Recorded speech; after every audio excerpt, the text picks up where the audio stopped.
My England starting 11 that I believe will win the Euros. Yes, that's what we're going to be going through in this video. Please do smash the like button and please do subscribe. We are doing daily uploads on this channel. Right, the Euros is literally just around the corner. It's less than a month away and I am so excited. I've got the fever. I feel like everyone's got the fever. It's the time of the year, isn't it? You just cannot beat it. The sun is shining, the beers are flowing, you're outside, there's barbecues, you're with your mates. I cannot wait. And for me, this is the biggest opportunity for England. I know we talk about it so often and England fans do get carried away, but this is the year. I'm convinced by it. I've said it before and you've heard it all before, but this time I mean it. Now I'm going to be going through my starting 11 that I would pick if I was in the position that Gareth Southgate is in. So I'm not going to be thinking about certain situations that are going on with certain players with the kind of relationships with Southgate. You'll kind of get onto that. But yeah, please do smash the like button and please do subscribe. Let me know your 11 and here we go. So in goal, I'm going to be starting off with Jordan Pickford. Jordan Pickford has to start for England for me in goal. He has been by far the best English keeper in the Premier League this season. Arguably one of the best keepers in the Premier League just in general, to be honest. He's been absolutely integral to making sure that Everton stay up because, let's be honest, the cards that the side have been dealt this season haven't really been great, let's be honest, but he has been so good. So many clean sheets this season and he has been absolutely colossal. And I think the big thing for me this season, the big thing that I really like about Pickford is when we talk about Pickford quite often we kind of say he loses his head a bit, he's a bit too passionate, he's a bit too emotional when it comes to the way he plays. But this season I think he's calmed down quite a bit, to be fair. Like, you still get a little bit of that little bit of S-house through that you see when he does his dancing, he winks at the camera, looks at fans and things. But I do think kind of he has stepped away slightly and he's come across like a more convincing, more calming, more mature as a player. So I would definitely start Jordan Pickford. And I do think when it comes to goalkeepers in these kind of tournaments and situations like this, you need a bit of experience. Now, that's the one thing I think you've got to get the balance right. The newcomers, the hungry players, and the experience. That's why I'd be going with Jordan Pickford. Now on to right back, I would start Ben White for England. Now I think Ben White has been arguably the best right back in the Premier League this season, let alone the best English right back. I think he's been absolutely electric, and what I really like about him is he can bomb on forward. We've seen that this season with the likes of Saka. Not only that, he can kind of tuck in, play narrow, he can play defensively, and he can play in that inverted kind of situation if he needs to. So I think he's the most complete right back for me. So I'll be starting Ben White at right back. Now onto the centre-back pairing. Now this is where it gets interesting because I'm giving my opinion. I'm not doing what Southgate's doing. I'm going to go for John Stones because he should be fit by then. And John Stones starting for England is probably the easiest decision, let's be honest. He's by far England's best centre-back. And as I said, he's got big tournament experience. He's been absolutely integral to Man City in the last few seasons. I know he hasn't played too much this season, but we all know how good he is. So he's got to be in there, let's be honest. And then the other centre-back, I would go for Jarrad Branthwaite. Now I know this one might be a little bit different and a little bit more controversial, but I think Branthwaite has been part of one of the best defences in the Premier League this season. So many clean sheets. He's been absolutely colossal. Now, we saw him on loan last season at PSV, and I kind of was excited to see how he'd do at Everton this season, but he has been absolutely electric. So much better than I thought he would be, and I think he's really stepped up. He looks really calm on the ball, and I think next to and with a better squad, I think he would be absolutely massive. Now, I think he's very similar, like stature-wise, to a Harry Maguire, but I think he's a lot better on the ball, and he's probably more informed, so Branthwaite for me has got to get in there. And next to a player like John Stones, he's going to be a lot more assured and he's kind of going to be with a better centre-back pairing than, let's be honest, than Tarkowski. Don't get me wrong, no disrespect to Tarkowski, but I do think John Stones will help lift him and kind of show him that experience. And I think the two of them together will be a really nice blend. Now onto the left-back situation. Now left-back for England for me is probably the most difficult decision to pick, let's be honest, but the most difficult and most hardest position because there aren't too many standout players at left back this season, but I think it's got to be Luke Shaw. Really, when you look at it as a whole, there aren't too many. Tyreek Mitchell probably is close. People say Trippier on the left-hand side, but I want to play with a left-footed left back. Chilwell's been really poor when he has been there and he's still not fully fit. If Luke Shaw can be fit, I think just for experience-wise, you've got to throw him in there now. And this is what I said earlier, getting the blend. I think he's one of those kind of big game players. Has always performed for England.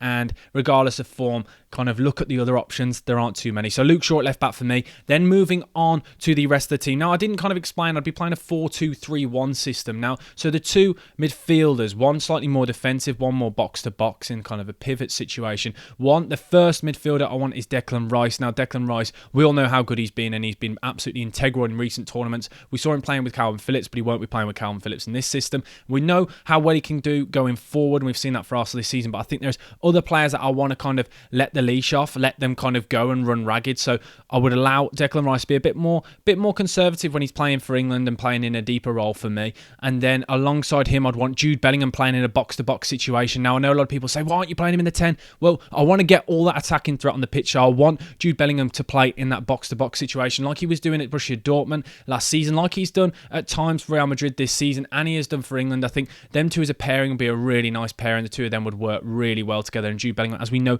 can play that more defensive role. He has done it before, and I think it would allow kind of those other players to really flourish, and him arriving late could be really dangerous as well. Now, into the number 10 position, for me, it's got to be Phil Foden. Phil Foden, probably the best player in the Premier League this season by far. I don't even think there's many players close. He's just won the Writers' Award, and we can all see the fact that he's going to win the best player in the Premier League. He has been absolutely unreal this season, and I really like the fact that he can play anywhere across that front three, but I want him to kind of have a free role, because when we've seen him do that at times for Man City this year, he's been absolutely a joke. He's been absolutely insane. The way he's been playing, he's kind of really filled Kevin De Bruyne's boots, and let's be honest, no one's even noticed that Kevin De Bruyne had gone missing, let's be honest, because he has been absolutely unreal. So Phil Foden in the 10. Then onto the right-hand side, I want...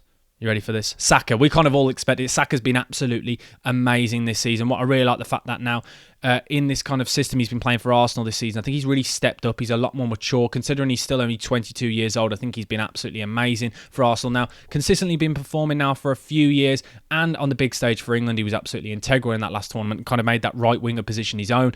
And that's why I think you've got to carry it on. You can't go wrong with him. He's got to be there on that right-hand side, and linking up with Ben White down that hand side, I think it just picks himself, doesn't he? And I like the fact that he can go both ways. That's kind of the thing I think he's massively improved on. He does now go down to the byline a little bit more and loft those crosses in, kind of chip towards the back post kind of situation if he needs to. Now onto the left-hand side. Now this one's a really interesting one, because we've had Sterling in recent years, but I don't think he's been performing. Rashford, who I think would be more suited to an impact kind of role, kind of late on. Grealish, who hasn't really performed too much this season, but again, a kind of player that I'd want on the bench. I want to start Anthony Gordon. Now, Anthony Gordon for me has been absolutely amazing this season. I think he deserves his chance to play for England. He's young, he's hungry, and this season he has shown he can drag a team on his own. He has been absolutely amazing for Newcastle this season, and what I really like is the fact that he can go both ways, left and right. He's fast, he's dynamic, he's confident, and he's hungry. If you watch that interview with him on the overlap with Gary Neville, you can just see this guy is made and he's ready for England, and we saw it in that last game he played. He was absolutely amazing in that recent break, and the fact that he's kind of got in there and he's shown me he can do it. I want Anthony Gordon on that left-hand side. And consider back to the England Under-21s tournament where people didn't expect him to have such a big impact on that title winning, in that Euros winning kind of side. He was the player of the tournament in the competition. He was absolutely amazing. That's why he deserves his chance on that left-hand side, and he's been absolutely amazing this season. Now, up top, it's got to be Harry Kane, let's be honest. We all expected it. It's the one that just picks himself, let's be honest. I know Watkins has had a great season. Tony's in for a shout, potentially Solanke and other players, but it's an easy one for me. Harry Kane is an absolute joke and will be the captain of my team. I don't really need to discuss what he gives and what he provides. You know exactly what he's going to do. But with players like Saka and Foden and Gordon kind of all attacking as well, it allows Harry Kane, when he wants to drop in deeper, he can do that, and it won't be to the detriment of the team. So that's why I've got him in there. I will run through my England starting 11 again, but this is the England starting 11 that will win the Euros. In goal, we've got Jordan Pickford. Right back, Ben White. Centre backs of John Stones and Jared Branthwaite. Left back Luke Shaw, a midfield two of Jude Bellingham and Declan Rice, then Phil Foden in the 10. On the right hand side, Bukayo Saka. On the left hand side, Anthony Gordon. Up top, Harry Kane. That is my 11 that genuinely will win the Euros. I'm convinced by it. And Southgate, take down some notes, listen to what I've just said, because that team is absolutely insane. As I said though, please do let me know down in the comment section below your thoughts, your England 11, your predictions for the tournament, because honestly, the more I think about it and the closer we're getting here, it could just be me thinking with my heart, but I do think this is the best chance we've ever had. And I look at the sides and I can see, Germany, Belgium, there's a Portugal, France, but I just look at that England squad and it's just absolutely insane. So I am so excited. I cannot wait.